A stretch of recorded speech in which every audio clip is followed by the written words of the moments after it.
Namaskar. Ideologies and programs of the Indian National Congress 1885 to 1920. The foundation of the Indian National Congress in 1885 was not a sudden event on a historical accident. It was the culmination of a process of political awakening that had its beginning in the 1860s and 1870s and major leap forward in the late 1870s and earlier 1880s. Solid ground had thus been prepared for the establishment of an all India organization. The final step to this idea was given by a retired English civil servant A.O. Hume, who mobilized leading intellectuals of the time and with their cooperation organized the first session of Indian National Congress at Bombay in December 1885.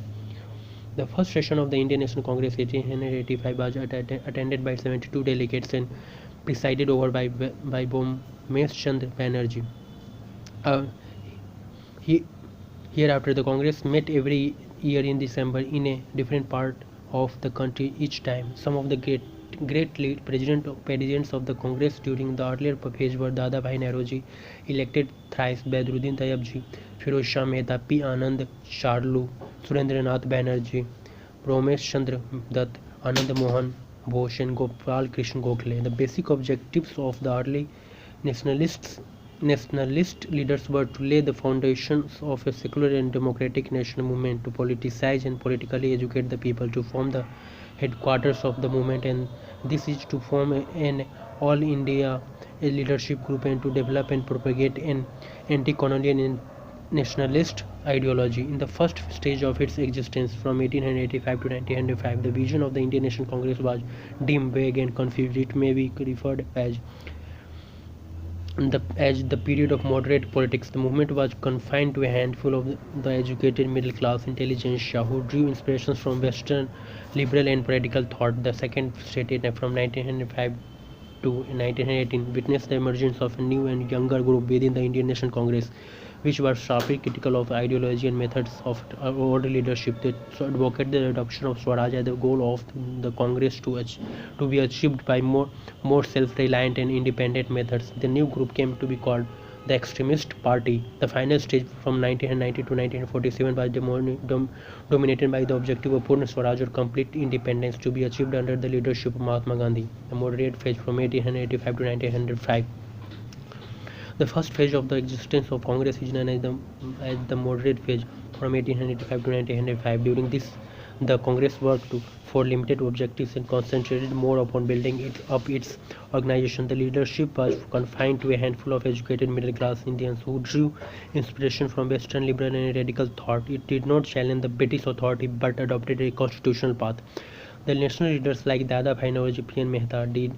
Vacha, W. C. Banerjee, S. N. Banerjee, Gopal Krishna Gokhale, who dominated Congress policies during this time, were staunch believers in liberalism and moderate politics and came to be labeled as moderates. They did not approve of active response policy. They all believed in constitutional method and favored the policy of protest, prayer, and petition. The basic demands of the Congress at this time were constitutional that stressed on larger share of Indians in the governance of country, Indianization of higher grades of service, expansion of legislative council and its power, and Swaraj or self-rule within the British Empire. The early nationalists were very critical of the exploitative economic policy of British and blamed it for the India's economic impoverishment and destruction of its cottage industries. They demanded the promotion of Indian industries through tariff protection and direct economic aid. The only achievement of the moderate leaders of the Congress was the exposure of true nature of British imperialism and the creation of a national awakening. However, they failed to achieve the desired aims largely due to their method of work. They also aimed to draw attention of the common masses at large and were confined mostly to educated middle class and the elite population. The Congress maintained her attitude of moderation till the end of the 19th century. The young leaders like Tilak, Lala Lajpat Rai, Bipin Chandra Pal, and Aurobindo Ghosh were dissatisfied with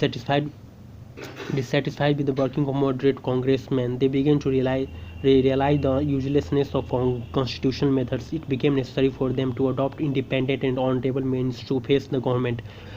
Lajpat Rai believed the Indians should not be content with begging and was sharply critical of the ideology and methods of the older leadership. This attitude marked the beginning of the era of extremism, the growth of militant nationalism, the extremist era from 1905 to 1919.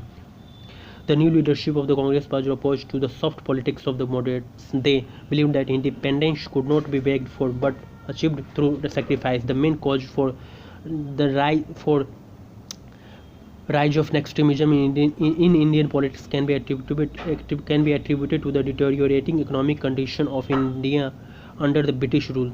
The recurring famines of 19th century, coupled with the plague that broke out in Maharashtra and the inaction of British government, created a congenial atmosphere for the growth of extremism. Along with these, the contemporary international confluences like revolutionary movements in Turkey, Russia, Egypt, etc. had a tremendous impact on the Indian youth. The younger generation became convinced of the fact that a united fight by Indians will easily defeat British imperialism. The extremists aimed at achieving Swaraj, that meant complete independence from British rule. They considered the demand of the moderate leaders of Swaraj was for colonial self-government. Tilak remarked, "Swaraj was my birthright and I shall have it." Aurobindo Ghosh said, "Political freedom is the life breath of a nation." The extremists rejected the technique of the moderates and gave up the policy of prayer and preaching. The new leadership sought to create a passionate love for liberty, accompanied by a spirit of sacrifice and a readiness to suffer for the cause of country. The revolutionaries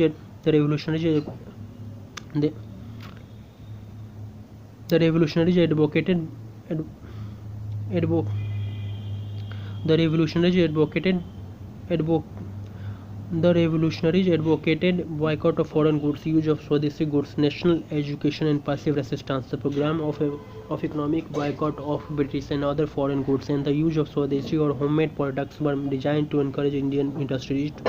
It would provide the people with more opportunities for work and employment. Soon it was discovered that economic boycott might prove a powerful weapon against the economic exploitation by the Britishers. The extremists also used Swadeshi as the most effective weapon for ensuring British interests in India. Tilak preached non-cooperation and advocated abstaining from cooperating with government directly or indirectly. Thus, boycott, Swadeshi, passive resistance, and national education remained as primary techniques of extremists to attain independence. Besides using the press for creating awareness, the extremists made effort to strike root in the country side through social work in villages, songs, jatra, that is theatre, and patriotic festivals. They used religious revivalism for mass contact. Tilak started the Ganpati festival in 1893 and Shivaji festival in 1895 for creating awareness among the public. However, the extremists could attain their goals partially. They failed to develop an effective leadership or sound organization. Also, their reach remained confined to urban populace and could not establish effective communication with the rural area. The extremists remained divided in their opinion regarding the methods of functioning. Their internal conflicts went a long way in destabilizing their efforts to unify the country against the British rule. धन्यवाद. Thank you so much.